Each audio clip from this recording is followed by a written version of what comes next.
Hello my dear students, स्वागत है आप सभी का अपने यूट्यूब चैनल होम एजुकेशन और विजन स्मार्ट क्लासेस पर। हम लोग केमिस्ट्री का अध्याय नंबर 4 पढ़ रहे हैं, कार्बन और उसके यौगिक। और ये कल की क्लास में हम लोगों ने पढ़ा था कि कार्बन इतने सारे कार्बनिक यौगिकों का निर्माण क्यों करता है, उसका रीजन क्या है। आज हम लोग को पढ़ना है वर्ड रूट शब्द मूल। इसको जानना क्यों जरूरी है? इसको जानना इसलिए जरूरी है क्योंकि जो ऑर्गेनिक केमिस्ट्री है और उसमें जो ऑर्गेनिक कंपाउंड है उसका आईयूपीएसी नामकरण किया जाता है। तो आईयूपीएसी नामकरण सीखने के लिए हम लोग को वर्ड रूट जो है पता होना चाहिए। क्या पता होना चाहिए? Word root. Word root Hindi में इसको बोले तो इसको बोला जाएगा शब्द मूल। क्या बोला जाएगा? शब्द मूल बोला जाएगा। शब्द मूल जो है दो प्रकार का होता है। आप लोग इंग्लिश और हिंदी ग्रामर में पढ़े होंगे, सफिक्स और प्रीफिक्स।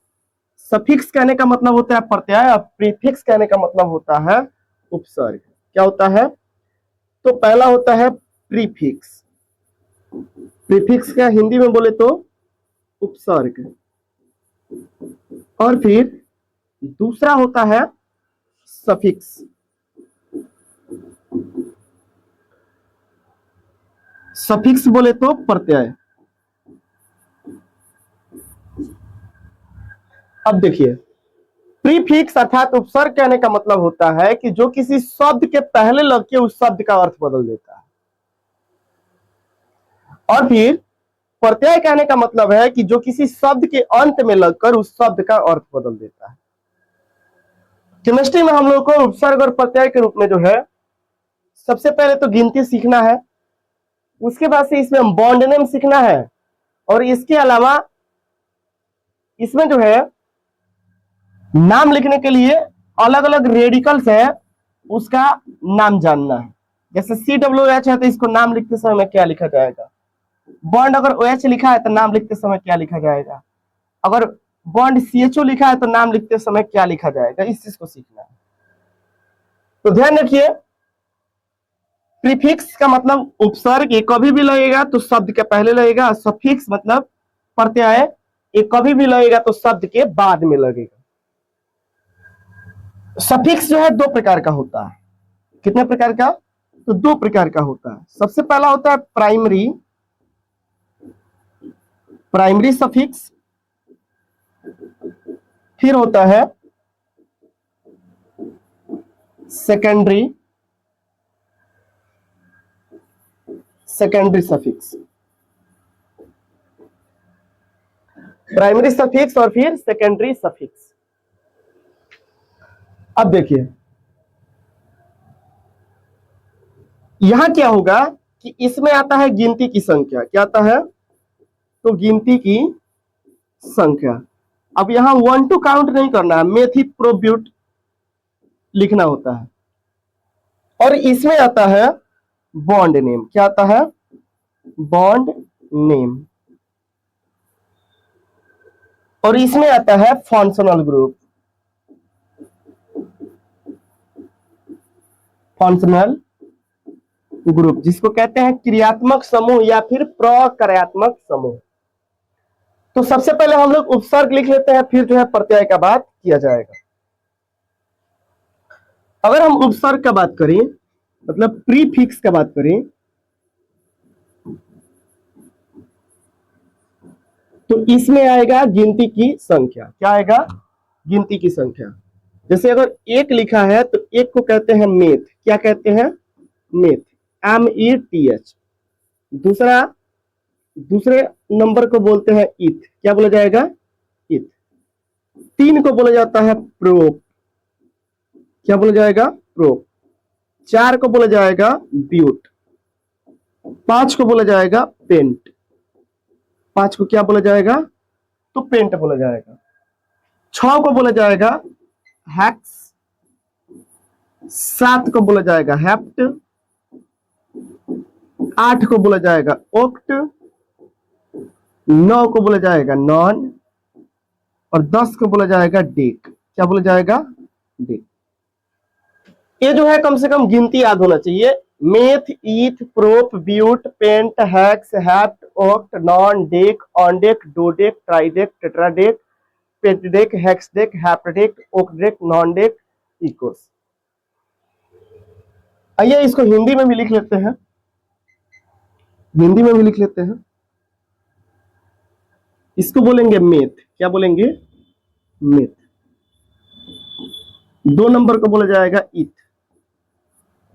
3 को बोला जाएगा प्रूफ, 4 को बोला जाएगा ब्यूट। बट नहीं पढ़ना है, इंग्लिश में आप लोग इसको बट पढ़ते होंगे। बट का मतलब होता है किंतु, परंतु, लेकिन। यहाँ क्या पढ़ना है? ब्यूट पढ़ना है। 5 को बोलेंगे पेंट। क्या कहेंगे? पेंट। 6 को बोला जाएगा हेक्स। 6 को क्या बोला जाएगा? हेक्स। 6 को क्या बोला जाएगा?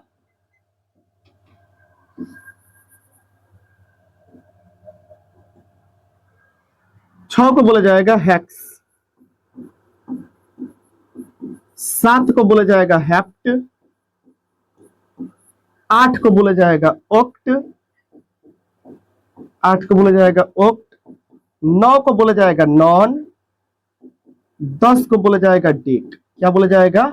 डेक। तो ध्यान रखिए गिनती की संख्या।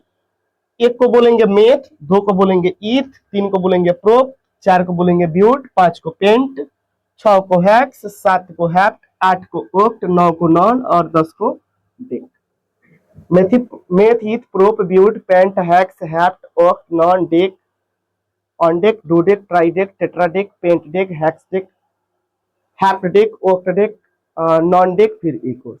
अब 10 तक याद रखिए, बहुत है। स्क्रीनशॉट ले लीजिए, आगे बढ़ते हैं।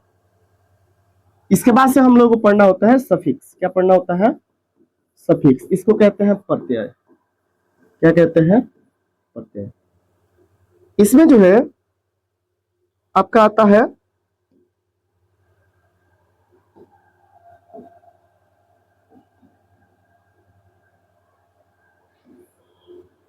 प्राइमरी सफिक्स और फिर सेकेंडरी सफिक्स। क्या आता है? तो प्राइमरी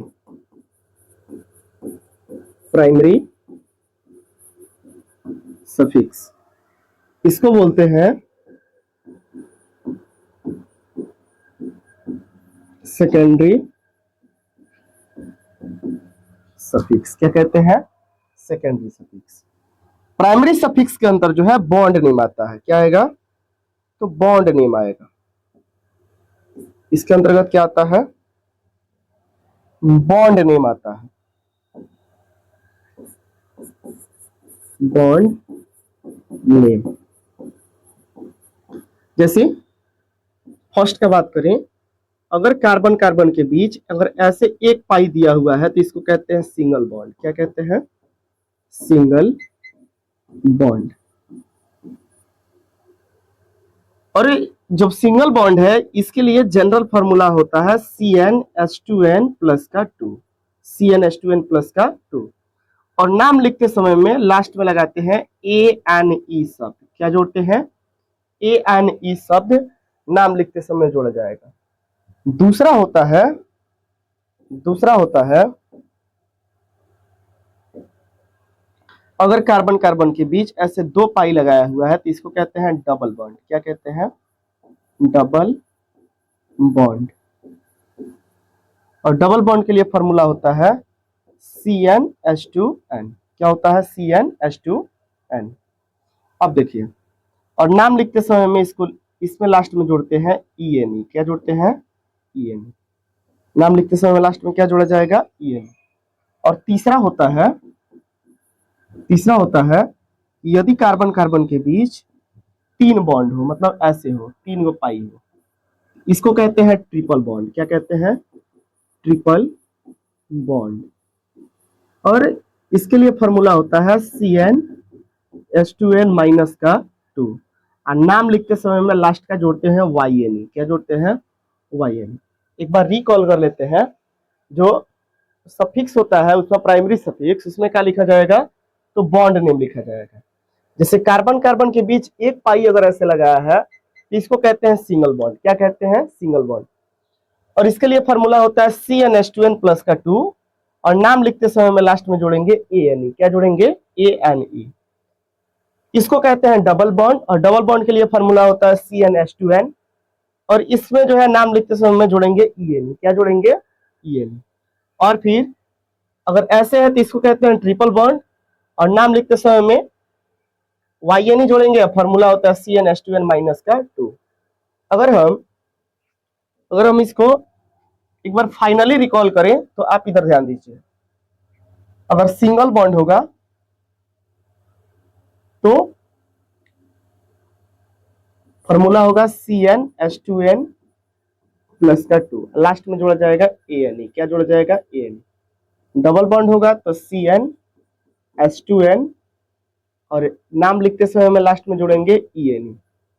अगर 3 गो पाई होगा तो इसको कहेंगे ट्रिपल बॉन्ड, फॉर्मूला होता है CnH2n माइनस का 2, और नाम लिखते समय में क्या जोड़ेंगे? तो YNE। क्या जोड़ेंगे? YNE।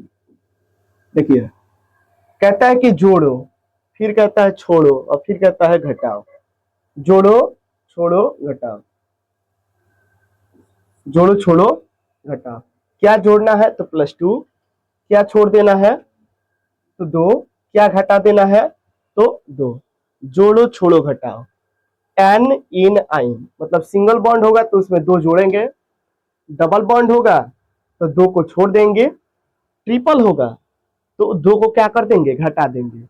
जोड़ो मतलब +2, छोड़ो मतलब 2 को छोड़ देना है, घटाओ मतलब माइनस का 2। जोड़ो, छोड़ो, घटाओ, एन इन आइन। ध्यान रखना है, सिंगल बॉन्ड में ANE शब्द, डबल बॉन्ड में ENE शब्द, ट्रिपल बॉन्ड में YNE शब्द जोड़ा जाता है। फिर से बोलते हैं, जोड़ो, छोड़ो, घटाओ, एन इन आइन। सिंगल बॉन्ड में एन, डबल बॉन्ड में आइन, ट्रिपल बॉन्ड में आइन। सिंगल बॉन्ड में एन, डबल बॉन्ड में इन, ट्रिपल बॉन्ड में आइन। जोड़ो, छोड़ो, घटाओ। ध्यान रखिए। अब देखिए, जो सेकेंडरी सफिक्स होता है इसमें जो है फंक्शनल ग्रुप आता है। जैसे अगर COOH लिखा है तो इसका नाम लिखते समय में हम लिखेंगे ओइक एसिड। क्या लिखेंगे? तो ओइक एसिड शब्द लिखा जाए। अगर .CHO लिखा है तो इसको कहते हैं, नाम लिखते समय में लिखेंगे अल। क्या कहेंगे? अल। अगर बॉन्ड OH लिखा है तो लास्ट में नाम लिखते समय में लिखेंगे OL। क्या लिखेंगे? OL। अगर बॉन्ड NH2 लिखा है तो नाम लिखते समय में लिखेंगे अमीन। क्या लिखेंगे? अमीन। तो इस चीज को आप ध्यान रखिएगा, गिनती आना चाहिए, अल्क नेम, बॉन्ड नेम आना चाहिए। आइए, इसके बाद से हम लोग को पढ़ना है फंक्शनल ग्रुप, क्रियात्मक समूह का डिफिनेशन कि क्या होता है फंक्शनल ग्रुप। देखिए, फंक्शनल ग्रुप कहने का मतलब है कि किसी कार्बनिक यौगिक अर्थात ऑर्गेनिक कंपाउंड में उपस्थित वह परमाणु या परमाणुओं का समूह। किसी कार्बनिक यौगिक में उपस्थित वह परमाणु या परमाणु का समूह। किसी कार्बनिक यौगिक में उपस्थित वह परमाणु या परमाणु का समूह जिस पर यौगिक का मुख्य रासायनिक गुण निर्भर करते हैं। जिस पर यौगिक का मुख्य गुण निर्भर करते हैं उसको क्या कहा जाता है? तो क्रियात्मक समूह अर्थात फंक्शनल ग्रुप कहा जाता है। जैसे एग्जाम्पल लिखा हुआ है, इसको याद रखिएगा, बहुत जरूरी है नामकरण करने के लिए।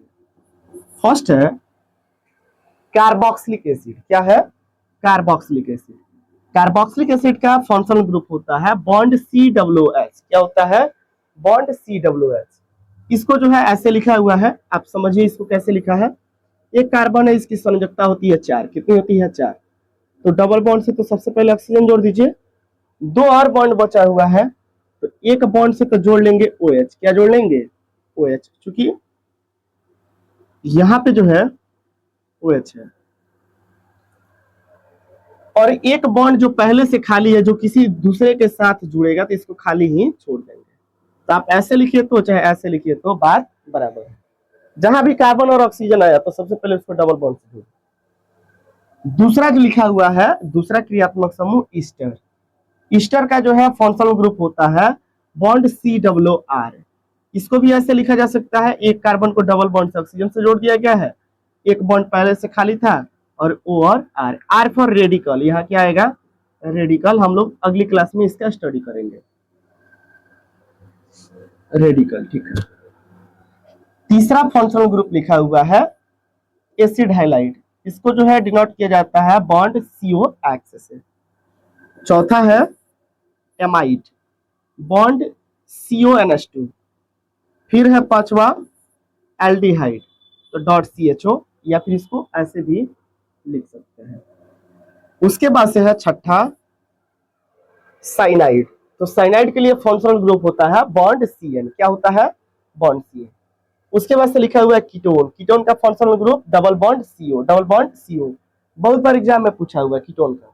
अल्कोहल का फंक्शनल ग्रुप तो बॉन्ड OH, एमीन का फंक्शनल ग्रुप तो bond NH2, bond NH2। Ether का फंक्शनल ग्रुप तो double bond O, double bond O, इसको ऐसे भी लिखता है double bond O, double bond O। इसके लिए तो ईस्टर के लिए। हाइलाइट के लिए .X लिखता है, .X की जगह पर क्या होगा? तो क्लोरीन होगा, फ्लोरीन होगा, ब्रोमीन होगा, आयोडीन होगा। क्लोरीन, ब्रोमीन, आयोडीन और फ्लोरीन, मतलब .X क्या है? तो हाइलाइट समूह वाला एलिमेंट्स होगा। आप एक बार और याद करिए, कैसे याद करना है? तो कार्बोक्सिलिक एसिड का फंक्शनल ग्रुप क्या होता है? तो bond COOH, bond COOH। Easter का फंक्शनल ग्रुप तो बॉन्ड COR। हाइलाइट का, एसिड हाइलाइट का फंक्शनल ग्रुप तो बॉन्ड COX। एमाइड का फंक्शनल ग्रुप तो बॉन्ड CONH2। एल्डिहाइड का फंक्शनल ग्रुप तो बॉन्ड CHO, बॉन्ड CHO। और फिर साइनाइड का अगर फंक्शनल ग्रुप देखें तो बॉन्ड CN। क्या होगा? Bond CN। वैसे ही कीटोन का, तो कीटोन का functional group double bond CO। Alcohol, alcohol का फंक्शनल ग्रुप तो बॉन्ड OH। एमीन का फंक्शनल ग्रुप तो बॉन्ड NH2। ईथर का फंक्शनल ग्रुप तो डबल बॉन्ड O। हाइलाइट का फंक्शनल ग्रुप तो बॉन्ड X, और X की जगह पर क्या आएगा? क्लोरीन आएगा, फ्लोरीन आएगा, ब्रोमीन आएगा, आयोडीन। X वाला की जगह पर ये नहीं है कि गर्लफ्रेंड आ जाए, ऐसा कोनो बात नहीं है। बॉन्ड X कहने का मतलब है हाइलाइट समूह, इसमें क्लोरीन, फ्लोरीन, ब्रोमीन और आयोडीन आएगा। क्या आएगा? आयोडीन आएगा। X का मतलब क्या है?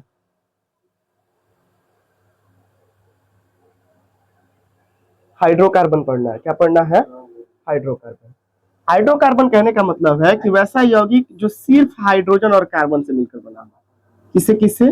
तो कार्बन से और फिर हाइड्रोजन से, उसको कहेंगे हाइड्रोकार्बन। जैसे CH4 देखते हैं, CH4 हाइड्रोकार्बन है। क्यों हाइड्रोकार्बन है? क्योंकि यह सिर्फ कार्बन और हाइड्रोजन से मिलकर बना है। C2H5 ये भी क्या है? हाइड्रोकार्बन है। इसलिए हाइड्रोकार्बन है कि यह सिर्फ कार्बन और हाइड्रोजन से बना हुआ है।